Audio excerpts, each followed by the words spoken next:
আমি আপনাদেরকে তৈরি করে দেখাবো গরুর কালো ভুনা। গরুর কালো ভুনা করার জন্য আমি এখানে 1 কেজি পরিমাণ মাংস নিয়ে নিয়েছি। মাংসের সাথে হাড় এবং চর্বি সবই আছে। আমি এটা ধুয়ে আগে পানি ঝেড়ে নিয়েছিলাম। এখন আমি এতে দিয়ে দেব কিছু পেঁয়াজ বেরেস্তা, যা আমি আগে করে রেখেছিলাম।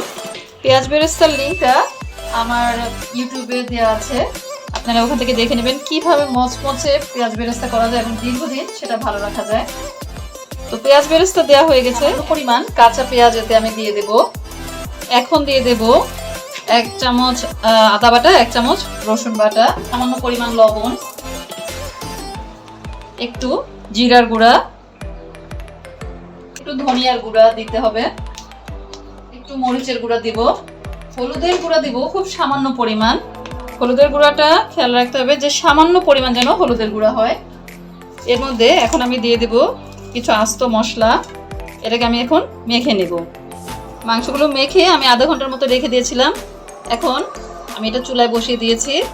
ঢাকনা দিয়ে ঢেকে দেব এবং একটু ফুল আঁচ দিয়ে দেব, যেন ফুল আঁচে এটা হতে থাকে। চুলার আঁচটা বাড়িয়ে আমি এতক্ষণ রান্না করলাম। তো দেখুন এখান থেকে বেশ পরিমাণ পানি উঠেছে। এখন আমি চুলার আঁচটা কমিয়ে, একেবারে কমিয়ে রাখবো। কমিয়ে আস্তে আস্তে রান্না করব। মাংসটাকে একটু পরপর নেড়ে দিতে হবে, কারণ এর ভিতরে কিন্তু এখন আর পানি নেই। এটা যা হবে এটার মশলা এবং এই তেলের মধ্যে আস্তে আস্তে হবে, যার জন্য চুলাটাকে কমিয়ে রেখে এটাকে আমার একটু পরপর নেড়ে দিতে হবে।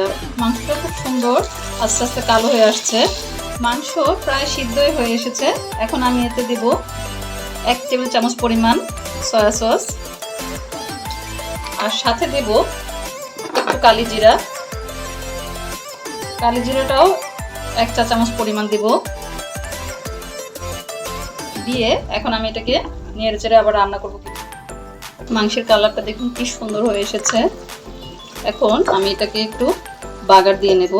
আলাদা একটা পাত্রে একটু তেল দিয়ে তারপরে আমি নিচ্ছি। একটু তেলের পাত্রে আমি একটু পেঁয়াজ দিয়ে দিচ্ছি। তেলটা গরম হয়ে গিয়েছে। পেঁয়াজ যখন বাদামি রঙের হয়ে যাবে তখন আমি এটাকে মাংসের মধ্যে ঢেলে দেব। পেঁয়াজের বাগারটা এখন আমি মাংসের মধ্যে দিচ্ছি। এটাকে ভালো করে নেড়ে চেড়ে এর মধ্যে এখন আমি দিয়ে দেব 1 চামচ পরিমাণ ঘি। ঘিটা ফ্লেভারের জন্য দেওয়া হচ্ছে, না দিলেও কোনো সমস্যা নেই। কি সুন্দর একটা কালার এসেছে দেখুন। এটার ঝাল লবণ সব কিছু টেস্ট করে নিতে হবে। যে যেরকম ঝাল খায় সেরকম ঝাল দিবেন। তো এটা আমার প্রায় হয়ে এসেছে। এখন আমি এটাকে নামিয়ে নেব। রান্না শেষে আমি এটা বাটিতে পরিবেশনের জন্য নিয়েছি। দেখুন কি সুন্দর কালার হয়েছে। তৈরি হয়ে গেল কালো ভুনা।